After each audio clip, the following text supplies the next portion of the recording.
Before we talk about leadership development, it might be helpful to understand what we mean when we say leadership. First, let's start with some myths about leadership, adapted from Warren Bennis's Learning to Lead. The first myth is that leadership is rare. This is not true. Many people can be trained and developed into leaders. A second myth is that leaders are born, not developed. Although some people are natural leaders, most leaders are formed from experience, mentoring, and training. Another myth is that leaders are charismatic. This is not necessarily true. A lot of leaders have other qualities that provide vision and direction without necessarily including charisma. Another myth is that leadership exists only at the top of an organization. Quite often, people lead from the sidelines or from behind. I like to think of the example of the person who sits in the back quietly during a meeting and then toward the end comes out with this wonderful pearl of wisdom that seems to provide the answer.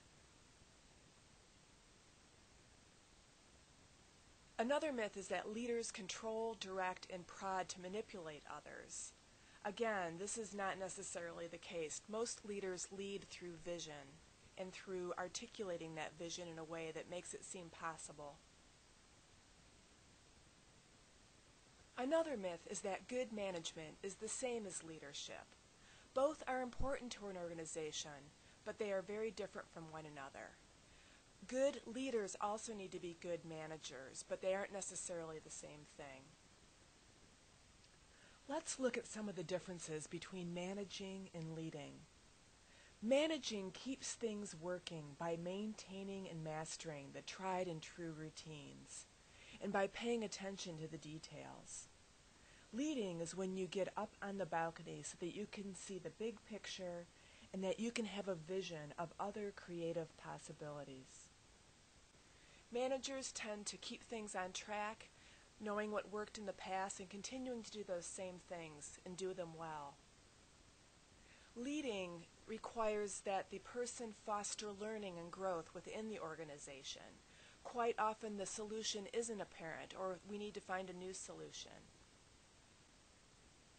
When you manage, you have a current context that's easy to understand and you know what to do. The fixes are usually technical. All you need is the authority and the resources, and you can get it done. Leading requires you to master the context, to see what's going on, what forces are at play, and then respond with creative and adaptive ideas. When you lead, you question the way things have been done and find ways to adapt and create something to address the new context. As we manage, we tend to copy from the past and we try to keep the status quo. But when we lead, we need to trust others and empower them to innovate and initiate possible solutions, and give them permission to make mistakes along the way. When we pay attention to structure and control, or pay attention to policies and procedures, we're managing. Again, these are all important aspects of church leadership. Part of being a good leader is learning how to ask the questions that the other leaders won't dare. Warren Bennis also suggests that there are 3 legs of good leadership: integrity, ambition, and competence, and that we need all 3.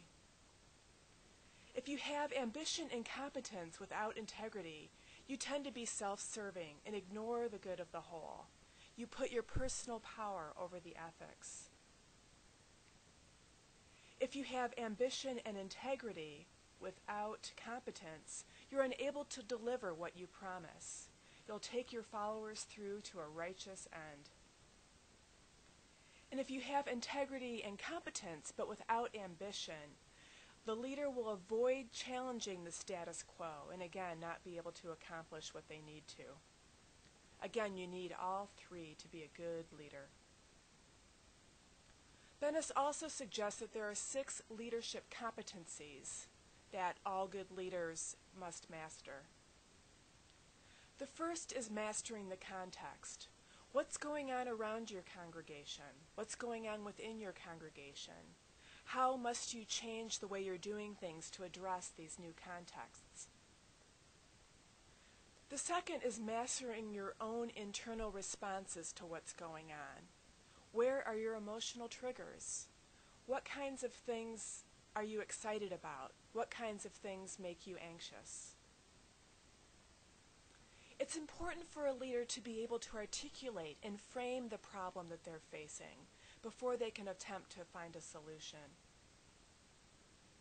And it's also important for leaders to be able to create a vision and then articulate that vision with meaning and purpose to the rest of the congregation. It's also important to align yourself with others.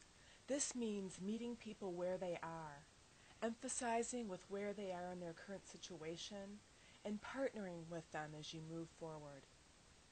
It's also important that you stay the course during times of anxiety and conflict. It's essential that you follow through with actions that embody the vision that you've been communicating. Your integrity is the most important leadership quality. Stay empathetic and connected, be consistent, and insist on transparency, and you will be a trusted leader.